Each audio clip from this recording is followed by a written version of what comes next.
Hello, everybody, and welcome to the Tuesday edition of Video Clips. And as I think everybody, my regular viewers know, we are right in the midst of our Prevent Cancer campaign. And this is for anybody, men, women, both welcome. This is about preventing all types of cancer.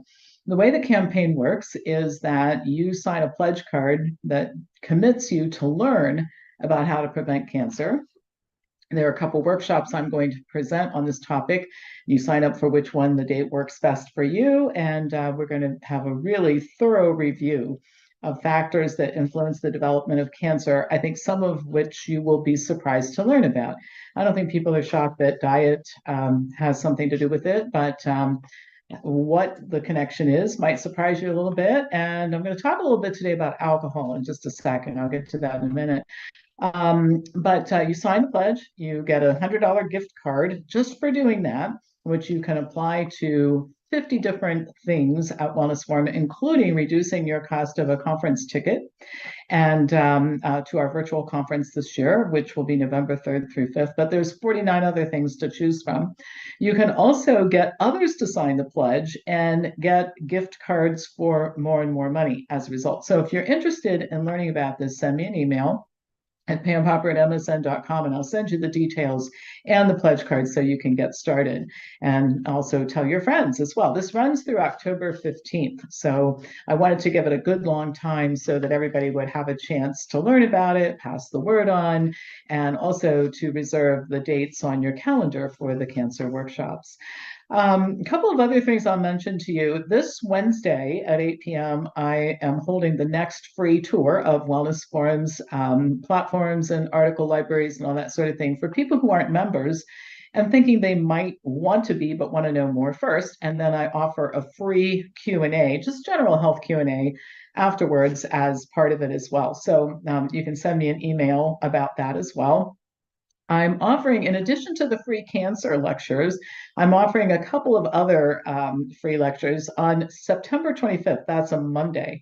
I'm doing one of these at 6 and one at 8:30. So I want to get the time zones because people in California, a lot of times the times don't work for them. So I'm going to offer the same lecture twice, and it will be just about general health and navigating, things you should be aware of when you're interacting with the medical system and some things that providers should be aware of as well. And that's free. And then I just added to my fall teaching schedule a 10-class series on employer plans, healthcare plans, and health improvement plans, and wellness programs, and all this sort of thing. So if you're wanting to get involved in marketing to that marketplace or being active in that space, it's a great course to take. All right, so that starts at the end of September. Lots going on at Wellness Forum. So I am talking about cancer and preventing cancer on Tuesday as part of our Let's Prevent Cancer campaign. And it's interesting because, alcohol, I think most people know that a lot of it's not good for you, but it's promoted by a lot of health professionals as a means for promoting health. And they'll cite studies, for example, showing that social drinkers enjoy better health than non-drinkers. And the problem is that a lot of these studies have compared social drinkers to former drinkers. And if you think about it, a lot of times the reasons people will become former drinkers are things like they develop alcoholism, or they have a serious health issue or a scare that causes them to give up alcohol. In both cases, your social drinkers are going to look better, right? But I've only been able to find one study since I've been in the healthcare business that compared social drinkers to never drinkers. And there was no benefit. There was a slight benefit, not really even worth mentioning, statistically significant, but clinically meaningless for women in my age group who consume 2 or fewer drinks per month. So the way that we've always positioned alcohol is that it should be occasionally enjoyed as a treat. And to be clear, I'm not a teetotaler. I enjoy really good wine and champagne, and I'm not shy about having a glass of either of those things if it's a special occasion or a holiday or on my birthday. But this idea of happy hour every day boy, when I became a grown-up, I got rid of that idea. And when I cleaned up my health, I went even a step further to be a much more infrequent consumer of alcohol. Well, a study published in 2021, the most recent one I could find about alcohol consumption worldwide, estimated that about 750,000 new cases of cancer worldwide are likely attributed to alcohol. And 75% of these cases occurred in men, and the most common locations were esophagus and liver. Most of the cases were linked to heavy drinking, but 100,000 of them were due to what's commonly defined as moderate drinking, 1 to 2 drinks per day.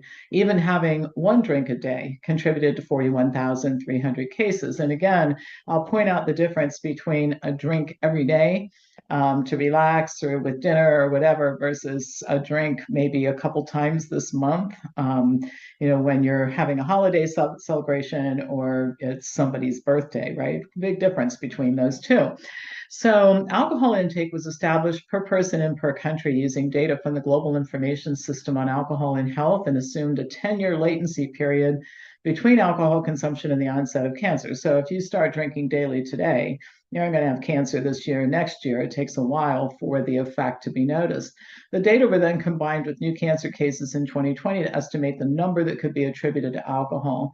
Other databases used were alcohol production, tax and sales data, and tourist consumption as well. And so the breakdown for each type of cancer, real quickly, was 189,000 cases of esophageal cancer, 154,000 liver, 98,000 breast, 91,500 colon, rectal, 65,100, pharyngeal, 39,400, laryngeal, 27,600. The link has been known for a really long time, and what health is all about, and health habits are all about, and what our government tells us are often very disconnected. And a very good example of this is the USDA's 2020 dietary guidelines included this statement: adults of legal drinking age can choose not to drink or to drink in moderation by limiting intake to 2 drinks or less a day for men and 1 drink or less a day for women when alcohol is consumed. That is not moderate drinking.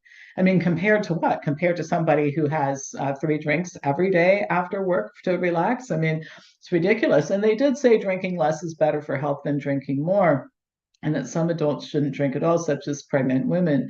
But this delighted the alcohol producers, of course, and the problem with the dietary guidelines has always been the influence of industry, so that they're really not independently developed. And I remember once when I was with a nonprofit that had been very active in the space of trying to independently influence, like, let's just talk about evidence and get industry influence out.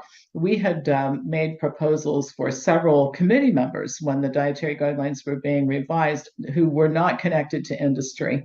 And guess how many of them they appointed to the committee? Well, if you guessed 0, you were right. I mean, there's just too much industry influence. And that's why we see guidelines that are so off base like this. So again, to be clear, it's like cake and cookies and pastries and all kinds of things that I think are to be enjoyed. I don't think life is about deprivation. There's a place for many things, not for everything, but for many things. And I think that when alcohol is enjoyed as a treat a few times a year, it's not likely to harm you. But regular consumption is harmful, and cancer is one of the leading consequences of consuming alcohol in quantities above what's considered safe. One last thing I'll mention: I've asked about this a lot, that alcohol consumption is higher in some cultures, like in some areas of the blue zones. And it is in places like Sardinia and Icaria, Greece.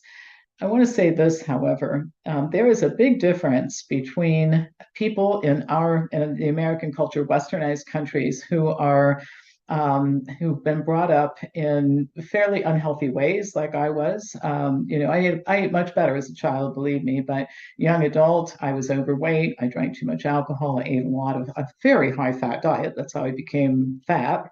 And didn't exercise and took oral contraceptives. And I mean, the list goes on and on and on.